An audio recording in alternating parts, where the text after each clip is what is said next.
Hello नमस्कार, क्या हाल चाल। दिस साइड अनमोल नागपाल और स्वागत है आपका ह्यूमैनिटीज पावर पर। आशा करता हूं आप सभी अच्छे होंगे, शानदार होंगे, स्वस्थ होंगे और अपनी पढ़ाई अच्छे से कर रहे होंगे। अपनी पढ़ाई पूरे कॉन्फिडेंस के साथ, डेडिकेशन के साथ, कंसिस्टेंसी के साथ करते रहिए। मैंने आपको पहले भी कहा था, अगर आप सोच सकते हैं तो आप कर सकते हैं। उस समय जिस समय आपका रिजल्ट आए तब आपको ये पछतावा ना करना पड़े कि शायद काश मैं उस समय पढ़ाई कर लेता तो आज रिजल्ट कुछ और होता, क्योंकि वो रिजल्ट वाला दिन तो आएगा ही आएगा, उसको तो कोई रोक नहीं सकता। तो आपको ये ना हो कि मैंने पढ़ाई अच्छे से नहीं की तो रिजल्ट ऐसा आया। कम से कम आपको ये जरूर हो कि मैंने अपना 100% दिया और आज रिजल्ट उसी के अकॉर्डिंग बढ़िया आया। तो वो वक्त तो आएगा कि रात के दरिया का किनारा भी कभी आएगा, वक्त का क्या है हमारा भी कभी आएगा। मेरे हिस्से में आया था कभी कोई अच्छा दिन, पूछना था कि दोबारा भी कभी आएगा। तो आज आपके लिए चैप्टर नंबर 3 जिसका नाम है मनी एंड क्रेडिट में लेके आया हूं, जिसके अंदर अपने जानेंगे सारी लोन एक्टिविटीज के बारे में कि लोन कैसे दिया जाता है बैंक के द्वारा, कितने % रखा जाता है, मनी क्या होती है और मनी से पहले क्या चलता था, वो सारा आपको मैं आज करवाऊंगा। तो चलिए शुरू करते हैं। देखिए, मनी तो पैसे के बारे में आप सभी जानते हैं कि मनी होता क्या है। मनी से क्या कुछ नहीं हो सकता भाई, पैसा हो तो क्या कुछ नहीं हो सकता। तो पैसा है, अगर आपकी जेब में पैसा है तभी दुनिया पूछेगी भाई तो कैसा है। अगर पैसा नहीं है आपके पास तो सुंदर मेले में भी रहेगा उदास। तो money is like Dettol, it kills 99.9% problems in our life. तो पैसा सब कुछ तो नहीं है, लेकिन पैसे के बिना भी कुछ नहीं है। पैसा भगवान तो नहीं है, लेकिन पैसा भगवान का अवतार जरूर है। कहते हैं पैसा आपके साथ ऊपर नहीं जाता, लेकिन जब तक पैसा आपके साथ है वो आपको नीचे भी नहीं गिरने देता। तो मनी की बहुत इंपॉर्टेंस है हमारी लाइफ के अंदर। लोग आपको ये बातें करते हुए मिल जाएंगे कि इंसान अच्छा होना चाहिए, उसका दिल अच्छा होना चाहिए, घर छोटा हो फिर भी चलेगा लेकिन दिल बड़ा होना चाहिए। लेकिन ये बातें सिर्फ दुनिया करती है, होता नहीं है, मानती नहीं है। तो जिसके पास पैसा है उसी के सब करीब है, और यहां उसका कोई नहीं है जो यहां गरीब है। वाह क्या बात है। चलो फिर करते हैं स्टार्ट, करते हैं कि मनी क्या चीज है। तो money is a thing, money एक ऐसी थिंग है जो कॉमनली एक्सेप्ट की जाती है as a medium of exchange. मतलब अगर आपको कुछ खरीदना है, कुछ बेचना है, तो ऐसी कोई कॉमन चीज, कॉमन थिंग, वो क्या यूज आएगी? वो आएगी सर मनी यूज। ये बात आपको पता है। अगर आपको डेफिनेशन लिखनी है तो आप यही लिखोगे कि money is a thing which commonly accepted as a medium of exchange. ये मैंने बात आपको बता दी। उसके बाद अगर एक लीगल डेफिनेशन की बात करें जो गवर्नमेंट के अकॉर्डिंग है, तो जो गवर्नमेंट कह दे मनी है वो मनी है। अगर गवर्नमेंट कह दे ये पेन मनी है तो ये मनी है। एक टाइम मोदी जी ने कहा था कि 500 और 1000 के नोट मनी नहीं है तो नहीं है। तो गवर्नमेंट जब कह दे जिसको मनी है वो मनी है, तो ये लीगल डेफिनेशन है। उसके मनी के अंदर चेक भी आ सकते हैं, कॉइन भी आते हैं, नोट्स भी आते हैं। आज तो हमारे पास मनी है, लेकिन 100 साल पहले क्या था? 100 साल पहले क्या चलता था? तो 100 साल पहले चलता था बार्टर सिस्टम। अब बार्टर सिस्टम के बारे में आप सबने सुना होगा, बहुत ही अच्छा टॉपिक है बार्टर सिस्टम भी। कि बार्टर सिस्टम क्या था पहले? Goods are exchange for goods. छोटे बच्चे नहीं ऐसे करते कि एक खिलौना तू मेरे वाला ले ले, तू अपने वाला खिलौना दे दे। तो ये क्या कर रहे हैं बच्चे? बच्चे एक्सचेंज ही कर रहे हैं। सेम सिस्टम पहले चलता था। जिसके पास कोई चीज एक्स्ट्रा है, अगर दूसरे को चाहिए तो वो उसे दे देता, और दूसरे के पास जो चीज एक्स्ट्रा है वो पहले को चाहिए तो वो पहले को दे देता। तो इसका मतलब है कि एक्सचेंज ऑफ गुड्स होता, उसी को क्या बोलते थे? Barter system. तो सर फिर सिस्टम बहुत सही था, एक्सचेंज होता, मनी का तो काम ही नहीं था। फिर मनी आई क्यों? या मनी की आने ऐसी कौन सी प्रॉब्लम सॉल्व होगी जो हमें पहले प्रॉब्लम का सामना करना पड़ता? या फिर आप ऐसे कह सकते हो कि बार्टर सिस्टम के अंदर ऐसी कौन सी प्रॉब्लम्स थी जिसके कारण मनी को आना पड़ा, मनी को अवतार लेना पड़ा, पैसे को आना पड़ा? तो वो 2 प्रॉब्लम जो बता रखी है वो है, पहली सबसे बड़ी प्रॉब्लम डबल को इंसिडेंस ऑफ वांट्स। जिसका मतलब आपने सुना भी होगा और पढ़ा भी होगा कि डबल को इंसिडेंस ऑफ वांट्स, यानी कि दोनों की मर्जी होनी चाहिए। दोनों की मर्जी सर कैसे? जैसे फर्स्ट पर्सन है और सेकंड पर्सन है। अब ये इसको शूज तो बेचना चाहता है, सेल तो करना चाहता है, पर ये खरीदना भी तो चाहिए। ये शूज खरीदना ही नहीं चाहता, ये तो परफ्यूम खरीदना चाहता है। तो इसके पास परफ्यूम है नहीं, तो परफ्यूम कहां से लाएगा ये? तो ये शूज बेचना तो चाहता है, लेकिन ये क्या खरीदना चाहता है सर? ये तो परफ्यूम खरीदना चाहता है, और परफ्यूम उसके पास है नहीं। तो बताओ बार्टर सिस्टम काम करेगा क्या? एक्सचेंज हो पाएगा क्या? कहां से हो जाएगा बताओ? आपकी साइकिल है। अब साइकिल के अगर आपके पंचर हो गया, आप उसको मार्केट के अंदर लेके गए और उसको बोला कि हाँ भाई इसका पंचर निकाल दे, तो वो क्या बोलेगा, ला भाई बदले में क्या गेहूं लाएगा या क्या खिलाएगा। तो आपने कहा मेरे पास तो गुलाब जामुन है, मेरे पास तो गुलाब जामुन है। अब वो कह रहा है मुझे काजू कतली चाहिए, तो बताओ एक्सचेंज हो पाएगा, नहीं हो पाएगा, हो ही नहीं पाएगा सर। आपकी साइकिल के पंचर लग ही नहीं पाएगा। वो ऐसा आदमी ढूंढ रहा है जिसके पास काजू कतली एक्स्ट्रा पड़ी हो, आप ऐसा आदमी ढूंढ रहे हो जिसको गुलाब जामुन चाहिए हो बदले में। तो बताओ बार्टर सिस्टम काम करेगा, नहीं करेगा, नहीं करेगा। तो इसका मतलब तो sir double coincidence of wants तो बहुत बड़ी प्रॉब्लम है, हाँ बहुत बड़ी समस्या है। दूसरी है लैक ऑफ कॉमन यूनिट। इसका मतलब है कमी थी सर पहले, किस चीज की कमी थी, कॉमन यूनिट की। यानी कि पहले हमारे पास कोई कॉमन थिंग ऐसी कोई नहीं थी जिसके कारण हम कुछ खरीद पाए कुछ बेच पाए। ऐसी कॉमन थी क्या, नहीं सर, कोई कॉमन चीज नहीं थी। आज हमारे पास कॉमन क्या है सर, मनी है, पैसा है। बात समझ आ गई। इन मॉडर्न टाइम्स आज हमारे पास मनी ने क्या कर दिया, एलिमिनेट कर दिया, खत्म ही कर दिया। क्या सर, ये वाली जो समस्याएं थी डबल कोइंसिडेंस ऑफ वांट्स और लैक ऑफ कॉमन यूनिट, तो ये समस्याएं खत्म होगी। तो आज मॉडर्न इकोनॉमी के अंदर मनी किसका काम करता है, इंटरमीडिएट का। सर इंटरमीडिएट का मतलब, इंटरमीडिएट का मतलब बिचौला। अगर आपको कुछ खरीदना है या कुछ बेचना है तो बदले में किसकी जरूरत पड़ेगी, अगर आप कुछ बेचोगे तो बदले में मांगोगे पैसा, और अगर आप कुछ खरीदोगे तो बदले में दोगे पैसा। तो इसका मतलब है कि सर बिचौले का काम तो कौन कर रहा है, पैसा कर रहा है, ठीक है। तो इसीलिए इसको क्या बोलते हैं, मीडियम ऑफ एक्सचेंज। बताओ बात समझ आ गई क्या, यहां तक बात समझ आ गई। चलें आगे, देखो इसके बाद देखते हैं, देखो मॉडर्न फॉर्म्स ऑफ मनी।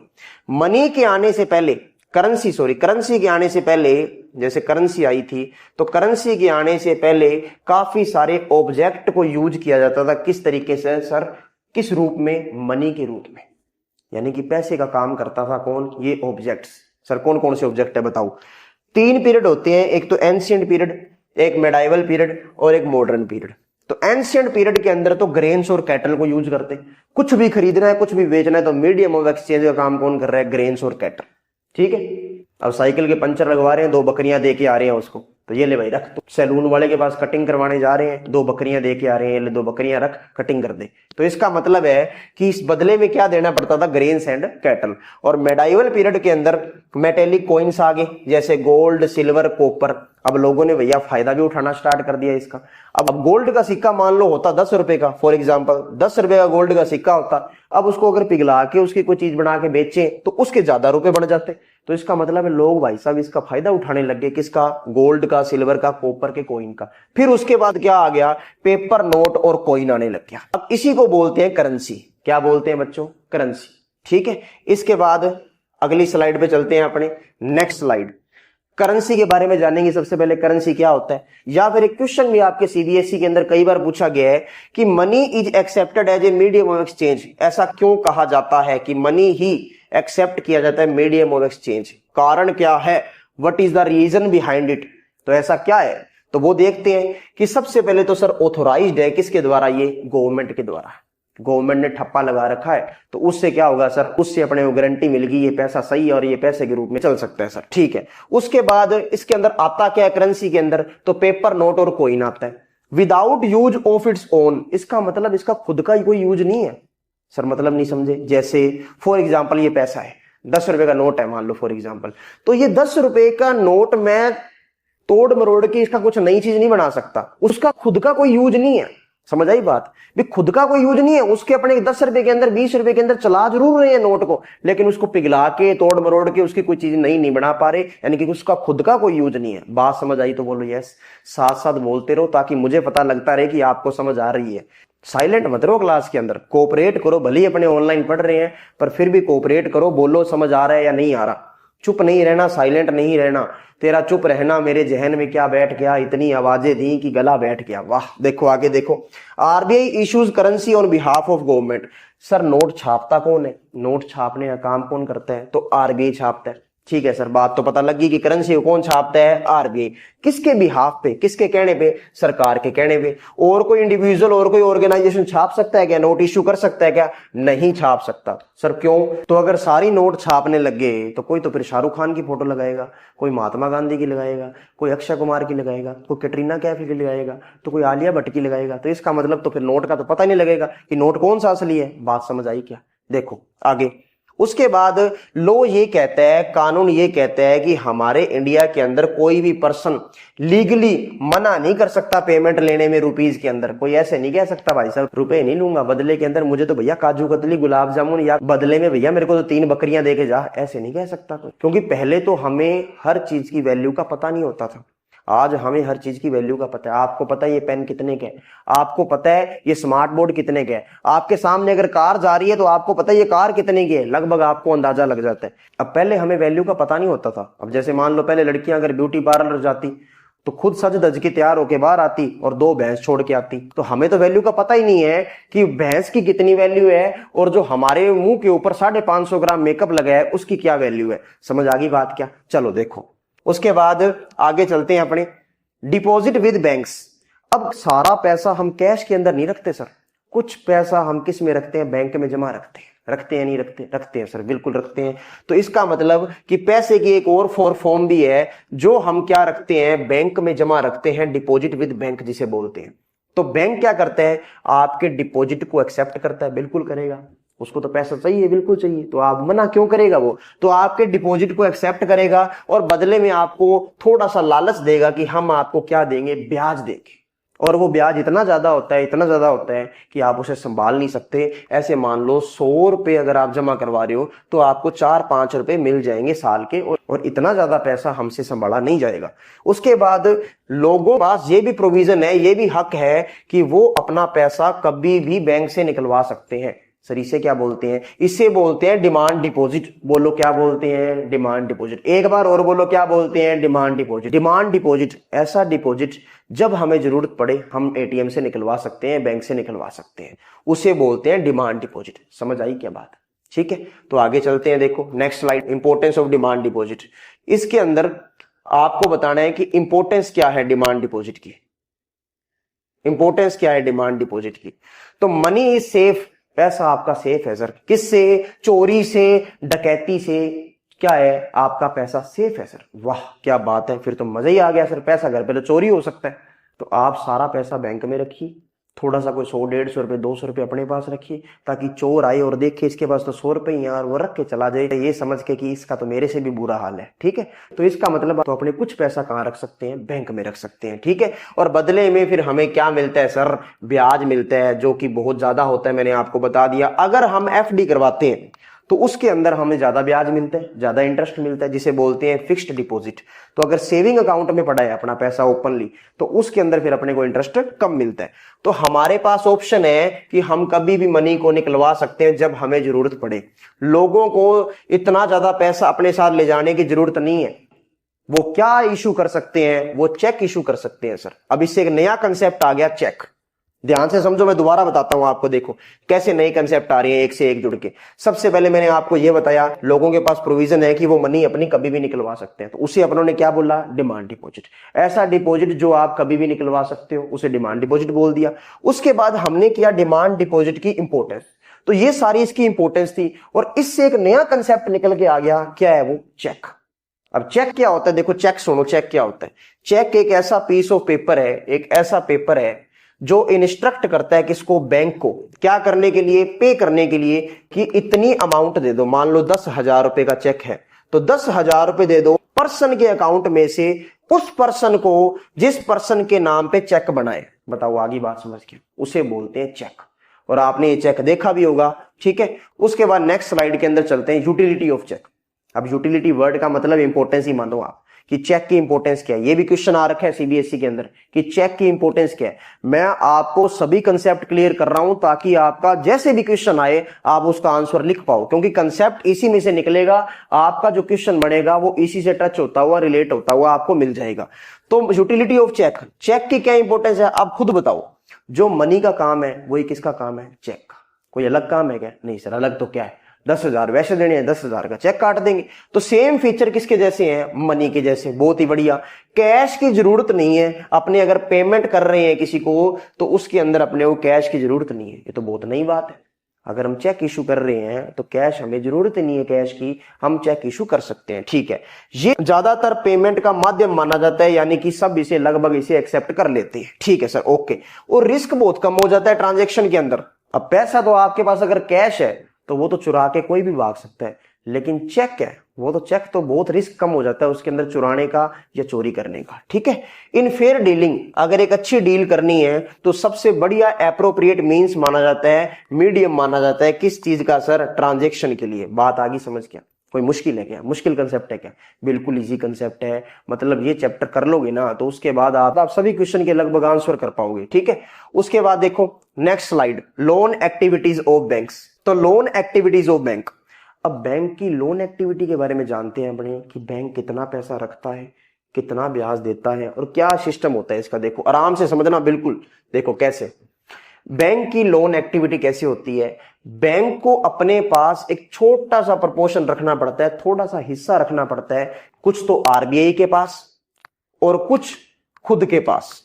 जी मैं आपको वैसे डिटेल में बता रहा हूं, इतना डिटेल में अपने है नहीं, कि प्रपोर्शन थोड़ा सा अपने को रखना पड़ेगा, कुछ आरबीआई के पास, खुद के पास। ये क्यों रखना पड़ता है कि बाई चांस अगर सारे पैसा निकलवाने आ जाए तो कम से कम अपने पास पैसा तो हो देने के लिए। और ऐसा हालांकि कभी होता नहीं है कि एक टाइम ऐसा आए कि सारे के सारे पैसा निकालने आ जाए बैंक से, ऐसा नहीं हो सकता। ठीक है, और बैंक जो बड़ा पोर्शन है पैसे का, डिपॉजिट का, वो क्या यूज करता है, लोन देने के। सर समझे नहीं, जरा डिटेल से बताओ। जैसे आप पैसा जमा कराने चले गए, बिल्कुल चले गए सर, आपने कितने करवा दिए, आपने 1000 रुपए जमा करवा दिए। ठीक है सर, 1000 जमा करवा दिए। 1000 में से जो 10% है, 10% कितना हो गया, 100 रुपए। वो 100 रुपए या तो आरबीआई के पास रख देगा बैंक या फिर खुद के पास रख लेगा मिक्ता। तो उसके बाद जो 900 रुपए बचेंगे वो 900 रुपए आगे लोन पे दे देगा कौन, बैंक। समझ आई बात। 1000 रुपए सारे डिपॉजिटर्स ने करवाए, मैं छोटा एग्जांपल ले रहा हूं ताकि समझ आ सके। 1000 रुपए जमा करवा दिए डिपॉजिटर्स ने, तो 1000 का 10% किसके पास रख लिया, या तो आरबीआई के पास या खुद के पास। उसके बाद 900 प्रोवाइड करा दिए लोन के लिए। ठीक है, जो लोन लेंगे उसे बोरोवर बोलते हैं और जो लोन देता है उसे लेंडर बोलते हैं। ठीक है, अब देखो बैंक की कमाई कैसे होती है। यहां जो 1000 रुपए आपने जमा करवाए उसका ये मान लो 4% इंटरेस्ट देंगे। ठीक है सर, और जो ये लोन यहां पे प्रोवाइड करवा रहे हैं इसका ये मान लो 20% ब्याज लेंगे। समझ आई बात। आपके डिपॉजिट करवाने पर आपको तो ब्याज मिल रहा है 4%, लेकिन वो सेकंड पर्सन जिसको लोन पे दे रहा है बैंक आपका पैसा, उससे 20% ले रहा है। तो सर 20 और 4 का माइनस करें तो कितना आ गया, 16% आ गया। तो ये 16% इसकी क्या होती है, इनकम होती है। बात समझ आई तो बोलो यस। ये इसकी इनकम है बैंक की। और इस इनकम के लिए एक वर्ड यूज किया जाता है जिसका नाम है स्प्रेड। ये स्प्रेड आप लिख के आओगे, अगर ये क्वेश्चन आता है तो आप ये जरूर लिख के आना कि स्प्रेड क्या होता है। वो डिफरेंस होता है कि जो आपने डिपॉजिट करवाया बदले में जो आपको ब्याज मिल रहा है 4% वो, और जो बोरोवर्स को पैसा इन्होंने दिया है लोन पे उसका जो ब्याज ये ले रहे हैं 20% वो, इन दोनों का जो डिफरेंस होता है वही क्या होता है, वही स्प्रेड होता है। बात समझ आ गई क्या, बताओ यस या नो। बात समझ आ गई। देखो आगे चलते हैं फिर। अब क्रेडिट का मतलब क्या होता है, ऐसा एग्रीमेंट जिसके अंदर जो लेंडर है, लेंडर का मतलब लोन देने वाला, बोरोवर का मतलब लोन लेने वाला। तो लेंडर क्या करता है, सप्लाई करता है बोरोवर को, क्या सर, पैसा सप्लाई करता है या फिर कोई गुड्स एंड सर्विस सप्लाई करता है, ज्यादातर पैसा होता है। किस प्रॉमिस पे, कि तू मुझे फ्यूचर पेमेंट वापिस देगा ब्याज के साथ। बात समझ आ गई क्या, उसे क्या बोलते हैं, क्रेडिट। अब आपकी लाइफ के अंदर जो क्रेडिट है वो नेगेटिव रोल भी प्ले कर सकता है, पॉजिटिव रोल भी प्ले कर सकता है। अगर आपकी लाइफ में इसने पॉजिटिव रोल प्ले किया, जैसे मान लो कि आपका बिजनेस है किसका, शूज बनाने का, तो किसी ने आपको शूज का ऑर्डर दिया कि मुझे इतनी तारीख तक 1000 शूज तैयार चाहिए, आपने कहा बिल्कुल मिल जाएंगे। उस 1000 शूज को तैयार करने के लिए आपने लोन ले लिया। अब लोन लेने के बाद उसके बाद आपने 1000 शूज बना भी दिए, बेच भी दिए और पैसा कमा भी लिया और लोन चुका भी दिया। तो बताओ वो आपको फायदा हुआ, नुकसान हुआ। तो सर ये तो हमारे लिए पॉजिटिव रोल हो गया, अच्छी बात होगी। ठीक है सर, बहुत ही बढ़िया बात। लेकिन सर फिर नेगेटिव क्या हुआ, नेगेटिव का मतलब है आपने लोन लिया, उसका इंटरेस्ट इतना ज्यादा था, इतना ज्यादा था, जो शूज का ऑर्डर आपने लिया था उसके जितने कमाए वो भी कम निकले, उसके जितने पैसे आपको मिले वो भी कम थे। क्योंकि मान लो कोई शूज मैन्युफैक्चरिंग के अंदर दिक्कत होगी, डिफेक्ट पीस हो गए, तो उसके अंदर आपको पैसा कम मिला। ठीक है सर, शूज खराब हो गए, उसका भी पैसा कम मिला। और लोन भी आपको इतना इंटरेस्ट चुकाना पड़ गया कि आप एक ट्रैप के अंदर फंस गए। उस ट्रैप का नाम है डेब्ट ट्रैप। डेब्ट ट्रैप का मतलब है कि अब आप लोन को चुकाने के लिए एक नया लोन लोगे और अगले बड़े लोन को चुकाने के लिए एक अगला लोन लोगे। तो इसका मतलब है कि आप एक ट्रैप के अंदर फंस चुके हैं, जाल के अंदर फंस चुके हो, जिसका नाम है डेब्ट ट्रैप। बात समझ आ गई क्या? ये होता है डेब्ट ट्रैप। आपको समझ आ गई होगी कि नेगेटिव रोल कैसे प्ले होता है और पॉजिटिव रोल कैसे प्ले होता है। ठीक है, अब ये सारी बात वही लिखी हुई है कि एक ऐसी सिचुएशन जिसके अंदर जो बोरोवर है, उधार लेने वाला है, वो ऐसी साइकिल के अंदर फंस सकता है जो रीबोरोविंग की साइकिल है, यानी कि उधार को चुकाने के लिए उधार लेना, तो उसी को बोलते हैं डेब्ट ट्रैप। और इसकी रिकवरी काफी पेनफुल होती है, दर्दनाक होती है। बात समझ आ गई क्या? चले आगे, चलो फिर नेक्स्ट स्लाइड के अंदर चलते हैं। देखो, उसके बाद टर्म्स ऑफ क्रेडिट। अब टर्म्स ऑफ क्रेडिट के अंदर क्रेडिट की जितनी भी कंडीशंस है, कौन कौन सी कंडीशन है सर बताओ? पहली कंडीशन है इंटरेस्ट रेट, याद होनी चाहिए आपको। सेकंड कंडीशन है कोलेटरल, मैं आपको सारा बता दूंगा इसके बारे में, पर पहले आपको याद होनी चाहिए। पहली इंटरेस्ट रेट, दूसरा कोलेटरल, तीसरा डॉक्यूमेंटेशन, चौथा मोड ऑफ पेमेंट। मेरे साथ बोलो दोबारा बिना देखे। पहले क्या है? इंटरेस्ट रेट, दूसरा क्या है? कोलेटरल, तीसरा क्या है? डॉक्यूमेंटेशन, चौथा क्या है? Mode of payment. हो गया याद? देखो, इंटरेस्ट रेट क्या होता है? ऐसा रेट जो डिसाइड हो चुका है उधार देने के वक्त और उधार लेने के वक्त कि वो ब्याज हम आपको देंगे जो डॉक्यूमेंट में आपने लिख दिया या मेंशन हो गया, तो उसे क्या बोलते हैं? Interest rate. कोलेटरल क्या होता है? जो आप पैसा लेने के बदले कुछ गिरवी रखते हो, सामने वाला आपका रिश्तेदार नहीं लगता कि जो आपको बिना ब्याज के पैसा देगा, पर आजकल तो रिश्तेदार या कोई भी अपना हो वो बिना ब्याज के आपको पैसा नहीं देगा, क्योंकि अक्सर वही लोग ज्यादा दुख देते हैं जो अपने होते हैं। पराये इतना दुख नहीं देते जितना अपने लोग दुख देते हैं। हमें तो अपनों ने लूटा, गहरों में कहां दम था, हमारी किस्ती वहां डूबी जहां पानी कम था। जो अपना होगा वो ज्यादा ब्याज लेगा, क्योंकि वो कहेगा कि तू तो अपना ही आदमी है, तेरे से ब्याज लेंगे, अपने घर पे तो यार है। तो हिफाजत दुश्मनों से तो कर लेते, कोई अपना दुश्मनी पर उतर गया। ठीक है, तो देखो डॉक्यूमेंटेशन, दूसरा आ गया, तीसरा आ गया डॉक्यूमेंटेशन। तो जो लेंडर है यानी कि उधार देने वाला, लोन देने वाला, वो सारे डॉक्यूमेंट चेक करेगा आपके कि आपकी एम्प्लॉयमेंट रिपोर्ट क्या है, आप कहां काम करते हैं, कितना पैसा कमाते हैं। अगर उसको वो सारी रिपोर्ट सही लगी तब जाके वो आपको पैसा देगा। बात समझ आ गई क्या? और फोर्थ पॉइंट जो है mode of payment. Mode of payment का मतलब है कि रीपेमेंट का मेथड। एक तो रीपेमेंट का मेथड आ जाएगा इसके अंदर, एक ड्यूरेशन आ जाएगी कि लोन आप कब रीपे करोगे, कितने समय में रीपे करोगे। बात समझ आ गई क्या? एक बार 4 पॉइंट दोबारा बोल दो। पहला क्या था? इंटरेस्ट रेट, ऐसा रेट जो डिसाइड हुआ बोरोवर और लेंडर के बीच में। ठीक है सर। दूसरा कोलेटरल, जो आपने गिरवी रखी है चीज लोन के बदले। तीसरी डॉक्यूमेंटेशन, जो आपने डॉक्यूमेंट वगैरह अगले को दिए, चेक करवाए कि ये एम्प्लॉयमेंट है और ये मैं पैसा इतना कमा रहा हूं और यहां से कमा रहा हूं। और चौथा पॉइंट लास्ट है मोड ऑफ डॉक्यूमेंटेशन। इसका मतलब है ऐसा रीपेमेंट का मेथड, और साथ ही साथ उतनी ड्यूरेशन बताओ कि कितने में आप उसको रीपे करोगे। ये जितनी भी चारों टर्म्स है इसी को बोलते हैं टर्म्स ऑफ क्रेडिट। क्या बोलते हैं बच्चों? Terms of credit. और ये बदलती रहती है लेंडर के नेचर के बिहाफ पे और बोरोवर के नेचर के बिहाफ। यानी सामने वाला बोरोवर कैसा है, सामने वाला लेंडर कैसा है, उधार देने वाला उधार लेने वाला, उनका नेचर कैसा है। तो नेचर भी डिपेंड करता है कि क्या ये चारों कंडीशन क्या होगी। बात समझ आ गई तो बोलो यस। आगे बात समझ? चलें आगे, चलो फिर चलते हैं आगे नेक्स्ट स्लाइड के अंदर। कंपैरिजन। अब अपने करते हैं कंपैरिजन। देखो, जैसे एक है श्याम और एक है राजीव। एक है श्याम, एक है राजीव। ये बेचारा अनपढ़ आदमी है, अनएजुकेटेड पीपल है। ये भाई साहब एजुकेटेड है। ये अनअवेयरनेस है, जागरूक कम है। ये पूरा जागरूक है लोन को लेके, कहां से लोन लेना चाहिए, कितना ब्याज होना चाहिए, क्या कुछ सारी कंडीशन इसको पता है। तो इसने लोन ले लिया सर 5% पे। ठीक है सर, वो तो इसने भी 5% पे लिया है, लेकिन ध्यान से देखो ये 5% पूरे साल का है और ये 5% कितने का है सर? ये महीने का। तो इसका मतलब ये साल का कितना हो गया सर? 60% हो गया सर। इसका मतलब तो 25 दिन में पैसा डबल वाली कंडीशन होगी। तो ब्याज तो बढ़े जा रहा है। इतनी तो हम कमाई नहीं करेंगे जितना ब्याज बढ़ जाएगा। समझ आई बात? तो वही बात होगी, ये नेगेटिव रोल प्ले कर देगा, ये पॉजिटिव रोल प्ले कर देगा। तो ये बात समझ आ गई आपको? ये नेगेटिव रोल, ये पॉजिटिव रोल, वही बड़ी बात होगी। ठीक है, तो चलते हैं आगे नेक्स्ट। Loans from cooperatives. तो कोऑपरेटिव्स क्या होता है सर? कोऑपरेटिव्स जो होता है, कोऑपरेटिव्स का मतलब है कि हम 4 जने 5 जने मिलके 6 जने मिलके क्या करेंगे? पैसा जोड़ेंगे सर। अब पैसा जोड़ने का मतलब ये नहीं होता कि आप पैसा टेप लगा के जोड़ रहे हो और घर वालों को देखो मैंने पैसा जोड़ लिया। वो पैसा जोड़ना नहीं होता। पैसा जोड़ना किसे कहते हैं? कि जब आप मनी कलेक्ट करने लगते हो एक फिक्स अमाउंट के अंदर। मान लो एक मंथ में आपने सोच लिया आपके 5-6 मान लो दोस्त है, फ्रेंड है, मित्र है, उन मित्र ने डिसाइड कर लिया, फ्रेंड ने डिसाइड कर लिया, सर क्या डिसाइड कर लिया कि हम एक महीने के कितने जोड़ेंगे, 100 रुपए जोड़ेंगे। ठीक है सर, ओके। 100 करके तुमने इतने महीने के अंदर 10,000 रुपए जोड़ लिए। अब उसमें से 5-6 मित्रों में से एक मित्र जो है, एक फ्रेंड जो है, उसको जरूरत पड़ेगी पैसे की, तो बताओ उसको आप 10,000 रुपए दे दोगे? दे देंगे सर, क्योंकि पैसा तो अपना ही है, 5-6 जनों का ही है। तो 10,000 रुपए उसको आप प्रोवाइड करवा दोगे कम से कम रेट पे, कम से कम ब्याज पे।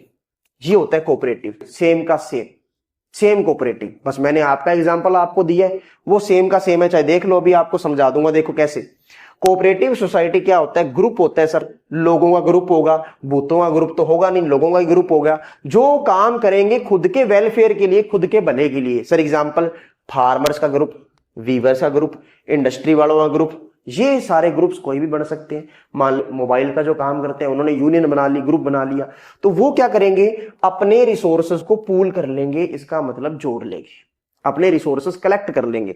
ठीक है, उसके बाद कोऑपरेटिव के नाम पे, उसके बाद लोन दिया करेंगे एक दूसरे को जिसको रिक्वायरमेंट होगी। किसी के घर में शादी आ गई, किसी के घर में जागरण आ गया, किसी के घर में कोई फंक्शन आ गया, तो उसके लिए क्या करेंगे, ये लोन दे देंगे। Cooperative also takes loan from bank. ये जो कोऑपरेटिव्स होते हैं, ये बैंक से भी लोन ले सकते हैं अपने डिपॉजिट को कोलैटरल बता के। समझ आई बात क्या? क्योंकि कोलैटरल क्या होता है सर, जो चीज गिरवी रखते हैं। और ये जो आप जमा कर रहे हो 10-10 हजार रुपए जो आपने जमा कर रखे हैं, ये आपकी जो सेविंग्स चल रही है, इसको आप कोलैटरल दिखा सकते हो बैंक वालों को, और यही कोलैटरल दिखा के आप बदले में क्या ले सकते हो, लोन ले सकते हो। बात समझ आ गई क्या? अरे बताओ, बात समझ आ गई क्या, यस या नो? ठीक है, चलें आगे। देखो नेक्स्ट, उसके बाद जैसे एग्जांपल है कृषि कोऑपरेटिव्स, 2300 मेंबर्स हैं इसके। ये लोन क्या करते हैं, प्रोवाइड करते हैं, जैसे कल्टीवेशन के लिए लोन चाहिए, खेती के लिए लोन चाहिए, व्यापार के लिए लोन चाहिए, फिशरी, कंस्ट्रक्शन, हाउस की कंस्ट्रक्शन के लिए लोन चाहिए। तो ये लोन आपको मैंने वैसे सिंपल लैंग्वेज के अंदर बता दिया, चीज वही है, रिश्ता वही है, सोच नहीं है। ठीक है, चलो आगे चलते हैं। Difference between formal and informal sector. तो फॉर्मल और इनफॉर्मल सेक्टर के अंदर देखो क्या फर्क होता है, आपको मैं बताता हूं। फॉर्मल के अंदर दो आएंगे, कौन कौन से सर? एक तो आएंगे इसके अंदर बैंक, सर कौन से आएंगे, बैंक। और सेकंड आएंगे इसके अंदर कोऑपरेटिव, जो हमने अभी पढ़ा है। ये दो इसके अंदर आएंगे। ठीक है, तो इसको संभालने के लिए, इसकी देख रेख करने के लिए, इस पे नजर रखने के लिए कौन होता है सर? इस पे नजर रखने के लिए होता है RBI, reserve bank of India, जो नोट इश्यू करता है गवर्नमेंट के बिहाफ पे। आपको मैंने बताया ये सुपरवाइज करेगा फॉर्मल पे, यानी कि बैंक और कोऑपरेटिव का ध्यान रखेगा कि किसको लोन दिया जा रहा है, किसको नहीं दिया जा रहा है, कितना ब्याज लिया जा रहा है, वो सब बातें ध्यान कौन रखेगा? आरबीआई। इसका ध्यान कौन रखेगा सर? इसका कोई ध्यान नहीं रखेगा, इसका ध्यान रखने के लिए कोई नहीं है। तो इसके अंदर सारे के सारे फ्रेंड आ जाएंगे, रिलेटिव आ जाएंगे, रिश्तेदार आ जाएंगे, वही अपने आ जाएंगे, और पेरेंट्स आ जाएंगे। तो मनी लेंडर जो मनी लेंडर का ही काम करते हैं, वो सारे आ जाएंगे इसके अंदर। ये जो इंटरेस्ट चार्ज करेंगे, ये थोड़ा करेंगे, और ये वाले इंटरेस्ट लेंगे, ये भाई साहब इतना लेंगे, इतना लेंगे, कई बार अपने लोन ही नहीं चुका पाएंगे, और आगे से आगे चलता रहेगा लोन। ठीक है, देखो इसमें जो टर्म्स ऑफ क्रेडिट होगी, क्रेडिट की जो कंडीशन होगी, वो अच्छी होगी, फेयर होगी, और किसी प्रकार का कोई भेदभाव नहीं होगा, कोई रिलीजन के नाम पे, कोई जेंडर के नाम पे, कोई कास्ट के नाम पे। ऐसा नहीं कहेंगे मेल है तो तेरे को लोन ज्यादा दे देंगे, तो फीमेल है या तेरे को ज्यादा लोन दे देंगे, ऐसा कुछ नहीं है इसके अंदर। इसके अंदर पूरा जबरदस्त तरीके से क्या चलेगा? भेदभाव चलेगा। क्या चलेगा सर? डिस्क्रिमिनेशन चलेगा। बात समझ आ गई क्या? मैंने आपको इजी लैंग्वेज के अंदर बता दिया, एक बार ये पढ़ लेना, आपको एक बार में समझ आ जाएगा। चलते हैं आगे। देखो, और फॉर्मल और इनफॉर्मल के अंदर और भी बातें हैं। देखो कैसे, देखो फॉर्मल के अंदर जो क्रेडिट की प्रॉपर टर्म है, जितनी भी टर्म, कौन सी टर्म थी सर? वो 4, इंटरेस्ट रेट, कोलैटरल, डॉक्यूमेंटेशन, और चौथी कौन सी थी? Mode of payment. तो वो चारों फॉलो होएगी सर, बिल्कुल। तो इसके अंदर सर क्रेडिट की जो टर्म थी वो एब्सेंट रहेगी, फॉलो नहीं होगी। ठीक है, उसके बाद इसके अंदर जो आरबीआई है, ये मैं बता चुका हूं कि ध्यान रखेगा कि बैंक किसको लोन दे रहा है, और वो लोन कहीं सिर्फ प्रॉफिट मेकिंग बिजनेस के लिए तो नहीं है, वो छोटे छोटे जो कल्टीवेटर्स हैं, किसान हैं, उनको भी, स्मॉल स्केल इंडस्ट्री, उनको भी तो प्रोवाइड करना चाहिए लोन को। तो ये चीज ध्यान कौन रखेगा? आरबीआई। ठीक है, और यहां ये कंडीशन आपको मैंने बता दी कि बार बार क्या होती है, कंडीशन आ जाती है कि जब आप लोन को चुकाने के लिए एक और नया लोन लेते हो, और फिर नए लोन को चुकाने के लिए एक नया लोन लेते हो, तो उसे क्या बोलते हैं? डेब्ट ट्रैप। क्या बोलते हैं बच्चों? डेब्ट ट्रैप। ठीक है, ये कंडीशन मैंने बता दी। अब ये क्वेश्चन आया हुआ है, देखो कि आरबीआई कैसे सुपरवाइज करता है। अब इसी से रिलेटेड देखो क्वेश्चन बन गया, कैसे सुपरवाइज करता है लोन्स की फॉर्मल सोर्सेस को। कि जो ये अपनों ने फॉर्मल सोर्सेस किए हैं, जिसके अंदर एक तो क्या आ रहा था, बैंक, और एक क्या आ रहा था, कोऑपरेटिव्स। ये दोनों फॉर्मल सोर्सेस के अंदर आ रहे थे, और इस पे आरबीआई कैसे सुपरवाइज करता है, कैसे देख रेख करता है। तो पहला पॉइंट तो है maintain minimum cash balance. RBI ये ध्यान रखता है कि जहां मैंने आपको बताया था कि 10% 1000 रुपए आपने जमा करवाए, उसका 10% क्या बैंक मेंटेन कर पा रहे हैं, फॉर्मल सोर्स मेंटेन कर पा रहे हैं, तो वो ध्यान रखेगा। उसके बाद बैंक को सबमिट करवानी पड़ेगी, रिपोर्ट देनी पड़ेगी एक पीरियड के बाद, कि हमने इतना लोन दिया, इसको लोन दिया, इतने ब्याज लिया, वो सब रिपोर्ट आपको किसको देनी पड़ेगी, बैंक को किसको देनी पड़ेगी, आरबीआई को। उसके बाद लास्ट पॉइंट ऑफ फॉर्मल, जो फॉर्मल का लास्ट पॉइंट है ये बड़ा, ये आप लिख सकते हो इसके अंदर कि आरबीआई ये देखता है कि क्या सिर्फ बैंक उसी को लोन तो नहीं दे रहा कि जो प्रॉफिट मेकिंग बिजनेस वाले हैं, बड़े बड़े व्यापारी हो गए, बड़े बड़े बिजनेसमैन हो गए। आपको ये भी देखना पड़ेगा, आरबीआई ये भी देखेगा कि स्मॉल कल्टीवेटर को भी मिल रहा है, स्मॉल कल्टीवेटर को भी क्या पैसा मिल रहा है या नहीं मिल रहा, स्मॉल स्केल इंडस्ट्री को पैसा मिल रहा है या नहीं मिल रहा, ये बातें भी देखी जाएगी। समझ आ रही है क्या बातें? अरे समझ आ रही है तो बोलो यस। देखो, problem faced in informal sector, हमने फॉर्मल और इनफॉर्मल के अंदर डिफरेंस तो देख लिया। अपने को यह भी पता लग गया कि कहीं ना कहीं फॉर्मल बढ़िया है, इनफॉर्मल क्या है, बढ़िया नहीं है। तो क्या क्या प्रॉब्लम फेस करनी पड़ती है इनफॉर्मल सेक्टर के अंदर, ये जो मैटर दे रहा हूं आपको बिल्कुल इजी लैंग्वेज के अंदर है, और ये सारा तो आपको करना ही करना है। ये करने के बाद, समझने के बाद, आपका कोई भी क्वेश्चन ऐसा कोई नहीं होगा जिसका आप आंसर नहीं लिख सको। आपके कहीं ना कहीं सभी क्वेश्चन इससे रिलेटेड आपको मिल जाएंगे। तो problem faced in informal sector, इसके अंदर पहली प्रॉब्लम क्या है कि कोई ऑर्गेनाइजेशन सुपरवाइज करने के लिए नहीं होता, नजर रखने के लिए नहीं होता। किसकी नजर सर? क्रेडिट एक्टिविटीज की, कि हमें कितना लोन मिला मनी लेंडर से, ताल्लुकदार से, हमारे रिश्तेदार से, हमारे फ्रेंड से, कितना लोन मिला, कितने ब्याज पर मिला, इस पे नजर रखने के लिए कोई भी ऑर्गेनाइजेशन नहीं होता। क्योंकि फॉर्मल का तो मैंने आपको बताया है कि फॉर्मल पे नजर रखने के लिए तो कौन है? Reserve bank of India. लेकिन इस पे नजर रखने के लिए कोई ऑर्गेनाइजेशन नहीं है। Second, can use unfair means to get their money back. अब मनी बैक, पैसा वापस लेने के लिए वो किसी भी हद तक जा सकते हैं जिससे अपनों ने पैसा उधार लिया, क्योंकि जिन्होंने अपने को लोन दिया था अपना अपना करके, वो आज अपने क्या हो गए, पराए हो चुके हैं। क्योंकि वो क्या कर रहे हैं, अनफेयर मींस यूज कर रहे हैं, कोई भी हद तक जा सकते हैं आपसे पैसा लेने के लिए, ठीक है। उसके बाद can land at what ever interest rate they choose, वो कितना भी आपसे ब्याज ले सकते हैं। वो कहेंगे अब तू तो अपना आदमी है, तेरे से तो हम 5% ब्याज लेंगे। 5% सर? अरे सुन तो सही, पूरा सुन, 5% महीने का। तो 5% महीने का मतलब है कि 12 से इसको इंटू करो, 60% ब्याज हो गया। इसका मतलब पैसा क्या हो गया, 2 गुना 4 गुना भी पैसा हो सकता है। समझ आ गई बात? उसके बाद अगर इंटरेस्ट रेट ज्यादा होता है सर, फिर उससे क्या हो जाता है, उससे हमारी कॉस्ट बढ़ जाती है बोरोविंग की। बोरोविंग मतलब उधार लेना, तो उधार लेने की तो कॉस्ट बढ़ेगी सर। उससे क्या हो गया, उससे ये हो गया कि जो हम पैसा कमाएंगे, इनकम हमारी होगी, उसका ज्यादातर पार्ट, लार्ज पार्ट किस में यूज चला जाएगा, लोन्स को चुकाने के अंदर। तो सर फिर कमाई तो होगी नहीं, तो ज्यादातर पार्ट कहां चला गया, पैसा चुकाने के अंदर, ब्याज चुकाने के अंदर। In some cases repayment is greater than income, और कई बार तो क्या होता है, हमारा जो पैसा हमने वापस देना होता है वो हमारी इनकम से भी ज्यादा होता है। तब हम कौन सी प्रॉब्लम के अंदर फंस सकते हैं, जिसका नाम है, बोलो बोलो क्या नाम है, याद हो गया होगा अब तक तो, क्या नाम है, डेट ट्रैप। समझ आ गई बात? तो इनफॉर्मल सेक्टर के अंदर आपको ये प्रॉब्लम देखने को मिलेगी, ठीक है। तो कंडीशन ऐसी हो जाती है कि मेरे पास तो जहर तक खरीदने के पैसे नहीं है, तो बताओ लोन कैसे चुकाएगा अगला। तो जब पैसे ही नहीं है, अगर वो अपने दोस्तों को बताएगा कि मेरे पास तो जहर खरीदने तक के पैसे नहीं है, तो दोस्त यही कहेंगे, इतनी सी बात मैं दूंगा तुझे पैसे, मैं जहर खरीदने की, इतनी सी बात मैं लाके दूंगा तुझे जहर, ठीक है। तो चलते हैं आगे, देखो इसके बाद चलते हैं नेक्स्ट स्लाइड के अंदर, सॉल्यूशन। तो सर कुछ तो कुछ सॉल्यूशन होगा, क्योंकि जब प्रॉब्लम है तो सॉल्यूशन भी तो होगा, क्योंकि जिंदगी के अंदर हर प्रॉब्लम अपने साथ सॉल्यूशन लेके आती है। कभी भी देख लेना, बस नजरिए की बात होती है कि हम उसको, प्रॉब्लम को किस नजरिए से देख रहे हैं।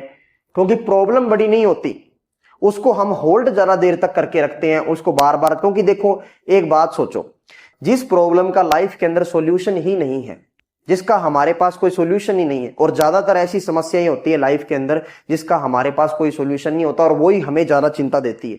एक बात सोच के देखो, अगर जिस चीज का सॉल्यूशन हमारे पास है ही नहीं, तो हम उस पर चिंता क्यों कर रहे हैं?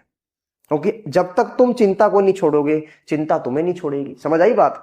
तो आपको उन बातों पे चिंता नहीं करनी चाहिए जिसका कोई सॉल्यूशन नहीं है, और जिसका अगर सॉल्यूशन है तो उसका सॉल्यूशन कर लो, सीधी सी बात है। तो banks and cooperatives need to lend more, इसका मतलब क्या है कि बैंक और कोऑपरेटिव, सर ये किसकी बात हो रही है? ये तो बात हो रही है फॉर्मल सेक्टर की। वाह सर क्या बात है, हमें याद आ गया किसकी बात हो रही है, फॉर्मल सेक्टर की। तो फॉर्मल सेक्टर को ज्यादा से ज्यादा उधार देना चाहिए, पैसा देना चाहिए लोन पे, ठीक है सर। और क्या हो सकता है? चीप एंड अफोर्डेबल क्रेडिट, सस्ता लोन देना चाहिए, अफोर्डेबल, ताकि हर कोई अफोर्ड कर सके उसको। क्रूशियल का मतलब होता है इंपॉर्टेंट, हमारे कंट्री के डेवलपमेंट के लिए बहुत ज्यादा इंपॉर्टेंट है कि चीप और अफोर्डेबल क्रेडिट हमें अवेलेबल हो, क्योंकि जितना सस्ता हमें लोन मिलेगा उतना हम अच्छा बिजनेस कर पाएंगे, पैसा कमा पाएंगे। और जब हम पैसा कमाएंगे तो क्या बढ़ेगी? जीडीपी बढ़ेगी सर, हमारी कंट्री की क्या बढ़ेगी? जीडीपी बढ़ेगी। बात समझ आ रही है क्या? तीसरा, while formal sector need to expand loan, it also necessary that everyone receive loan। कई बार क्या होता है, फॉर्मल सेक्टर एक्सपेंड तो कर रहा है लोन को, उधार तो ज्यादा देना स्टार्ट कर दिया, लेकिन हर कोई उस उधार को ले नहीं पा रहा, पहुंच नहीं पा रहा वहां तक। तो ये भी जरूरी है कि फॉर्मल सेक्टर को एक्सपेंड तो करना चाहिए, अपने लोन को, लोन बढ़ाना चाहिए, लोन की रकम बढ़ानी चाहिए या ज्यादातर लोगों को तक पहुंचाना चाहिए। लेकिन कई बार ऐसे होता है कि हर कोई लोन प्राप्त नहीं कर सकता, हर किसी को या तो अवेयरनेस नहीं होती या हमारे से बैंक काफी दूर होता है।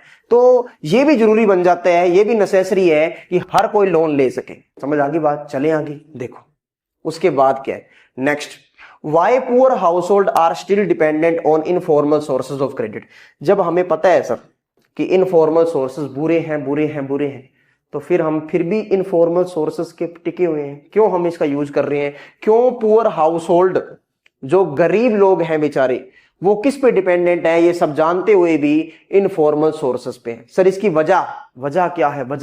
तो वजह पहली तो ये है कि बैंक हर जगह नहीं हो सकते सर, हर जगह नहीं हो सकते या हर जगह नहीं होते, जो मर्जी कह लो। रूरल एरियाज के अंदर ज्यादातर हर जगह आपको बैंक नहीं मिलेंगे, पहली प्रॉब्लम तो ये है। और बैंक से लोन लेना काफी डिफिकल्ट है as a compare informal sources से।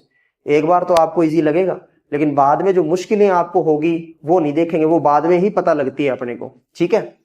तो बैंक में आपको बहुत सारी फॉर्मेलिटीज करनी पड़ती है, डॉक्यूमेंट वगैरह आपसे मांगते हैं, वो सारी चीजें आपको कोलैटरल रखना पड़ता है। तो वो सारी चीजें कहीं ना कहीं क्या होती है, डिफिकल्ट मानी जाती है। दूसरा रीजन ये हो गया। तीसरा, बैंक के जो लोन है वो आपसे एक प्रॉपर डॉक्यूमेंट मांगेंगे, यही बात आ गई दोबारा, वो एक कोलैटरल मांगेंगे, यानी वो आपको फ्री में पैसा नहीं देंगे, बदले में आपसे जमीन भी रखवा सकते हैं, आपकी प्रॉपर्टी किसी भी तरीके की रखवा सकते हैं। तो वो क्या हुआ, आपको कोलैटरल रखना पड़ेगा। तो एब्सेंस ऑफ कोलैटरल बहुत बड़ी समस्या है। जब हमारे पास कोलैटरल होता नहीं है, कुछ गिरवी रखने के लिए होता नहीं है।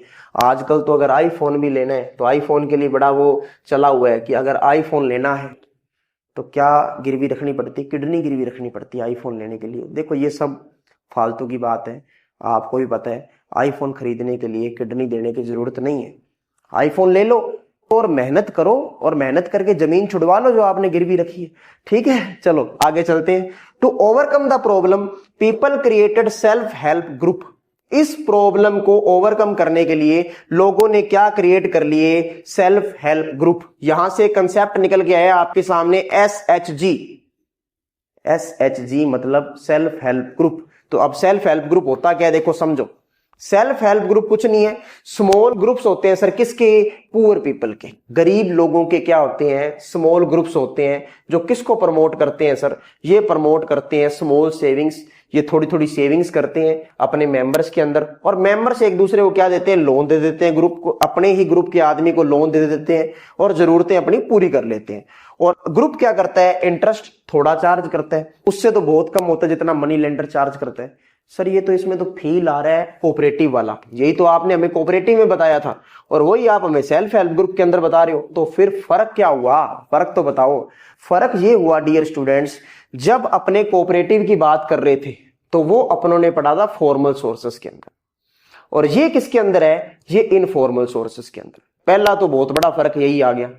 उसके बाद फॉर्मल जो होगा उसका मीनिंग है कि वो रजिस्टर्ड होगा किसके पास? गवर्नमेंट के पास, गवर्नमेंट को उसका पता होगा, और ये रजिस्टर्ड नहीं होगा। ठीक है सर, ये भी बात समझ आ गई हमें। और इसके सेल्फ हेल्प ग्रुप के जो मेंबर्स होंगे वो मेंबर्स लगभग आपको कौन मिलेगी? वुमेन मिलेगी। मिलेगी नहीं मिलेगी? वुमेन, देखो आपके सामने वुमेन्स ही बैठी है, लगभग आपको ऑलमोस्ट वुमेन मिलेगी किसके अंदर? सेल्फ हेल्प ग्रुप के अंदर। लेकिन फॉर्मल के अंदर जो भी चाहे वो ग्रुप बना सकता है, वॉलंटरी है। वॉलंटरी मतलब अपनी इच्छा से, ये इसमें फर्क है, बाकी सेम है, सेम प्रोसीजर है इसके अंदर बाकी। चलो आगे देखते हैं अब, next slide. Most of the important decision regarding the savings and loan activities are taken by group members. अब ये नॉर्मल सी बातें जो कि आपको समझ आ जाएगी कि ज्यादातर जो डिसीजंस है वो कौन लेता है इसके अंदर? सेविंग्स के डिसीजन है, लोन एक्टिविटी के डिसीजन है, वो ग्रुप मेंबर लेते हैं, वो तो पता ही है। जो ग्रुप में होगा वही तो डिसीजन लेगा, कोई बाहर बड़ा आदमी थोड़ी डिसीजन आगे लेगा। सर ये तो नॉर्मल सी बात है, ठीक है। आफ्टर द ईयर और 2, 1 या 2 साल तक अगर हमारी सेविंग रेगुलर हो रही है तो हम एलिजिबल हो जाते हैं। मतलब अब हम एलिजिबल हो गए क्या करने के सर? बैंक से लोन लेने के, ठीक है। It help women to become financially self reliant, और ये वुमेन की बहुत मामलों में हेल्प करता है, जैसे सेल्फ रिलायंट, सेल्फ डिपेंडेंट हो जाती है वुमेन, ठीक है। किसी से पैसा मांगने की बार बार जरूरत नहीं पड़ती वुमेन को, सेल्फ डिपेंडेंट हो जाती है। उसके बाद regular meeting of group provide a platform to discuss and act on variety of social issues. तो ये आपस में महिलाएं जाएंगी, इकट्ठा होएंगी और अलग अलग इशू पे डिस्कस करेगी, सोशल इश्यूज पे डिस्कस करेगी कि हेल्थ पे, न्यूट्रिशन पे, डोमेस्टिक वायलेंस पे, तो ये इश्यूज पे ये डिस्कस करेगी। चाय पानी पिएगी, उसके बाद डिस्कस करना स्टार्ट करेगी भी हाँ हमारे घर पे ये चल रहा है, हमारे घर पे ये चल रहा है। सो फिर ये सारा डिस्कशन चलता है अलग अलग मुद्दों पे। आज मेरे हस्बैंड ने मुझे डांट लगा दी, फिर सारे डिस्कशन करेंगे, चलो ऐसे करो, उसके चाय में क्या मिला दो? मिर्ची मिला दो, उसके चाय में मिर्ची पाउडर मिला दो। तो ऐसे डिस्कशन करके ये क्या कर सकते हैं? अपना बदला पूरा कर सकते हैं। समझ आ गई बात? चलो मेन तो ये है डोमेस्टिक वायलेंस, ठीक है, वो तो मैंने वैसे बता दिया आपको। Overcome the problem of lack of collateral, तो इसने एक समस्या खत्म कर दी किसकी? कोलैटरल की कमी की। मतलब अब कुछ गिरवी रखने की जरूरत नहीं है, अब आईफोन लेने हैं तो आपको किडनी गिरवी रखने की जरूरत नहीं है। समझ आई बात क्या? तो आप पैसा उधार लेके आईफोन खरीद सकते हो। समझ आ गई बात? उसके बाद एग्जांपल क्या है? ग्रामीण बैंक ऑफ बांग्लादेश। तो ये एग्जांपल है, बहुत बड़ा सेल्फ हेल्प ग्रुप है। जो किसने स्टार्ट किया था? ध्यान रखना, प्रोफेसर मोहम्मद यूनुस, ठीक है, फाउंडर ऑफ ग्रामीण बैंक। इन्होंने यही माने जाते हैं फाउंडर ऑफ ग्रामीण बैंक। और नोबेल प्राइज इन्होंने जीता है कब सर? 2006 के अंदर। किसके लिए? शांति के लिए। किसके लिए? शांति के लिए। और ये स्टार्ट कब हुआ? 1970s के अंदर। 1970s का मतलब जैसे एस लगा हुआ है साथ में, तो इसका मतलब 10 सालों की बात हो रही है। और 9 मिलियन मेंबर इन 2018 के अंदर इसके कितने मेंबर हो गए थे? 9 मिलियन, ठीक है। Almost all borrower are women, ये मैंने आपको बता दिया, ज्यादातर इसकी वुमेन मेंबर होती है, बोरोवर होती है, ठीक है सर। और ये पुअरेस्ट सेक्शन से बिलोंग करते हैं, यानी कि गरीब से भी गरीब लोग अपने में सेविंग करते हैं और एक दूसरे को लोन देते हैं। क्लियर होगी बात? ये आपको मैंने बता दिया सेल्फ हेल्प ग्रुप। तो अब आपका चैप्टर फिनिश होता है यहाँ पे। आपको बहुत बहुत शुभकामनाएं कि अपनों ने 3rd चैप्टर कंप्लीट कर लिया, मनी एंड क्रेडिट। मैंने पूरी कोशिश की है कि आपको इजी से इजी लैंग्वेज के अंदर ये पूरा चैप्टर क्लियर करूं, और इसके बाद मुझे उम्मीद है कि आपसे सभी क्वेश्चन लगभग आप कर पाओगे। तो मिलते हैं अगली वीडियो में। आज के लिए इतना ही। जय हिंद, जय भारत।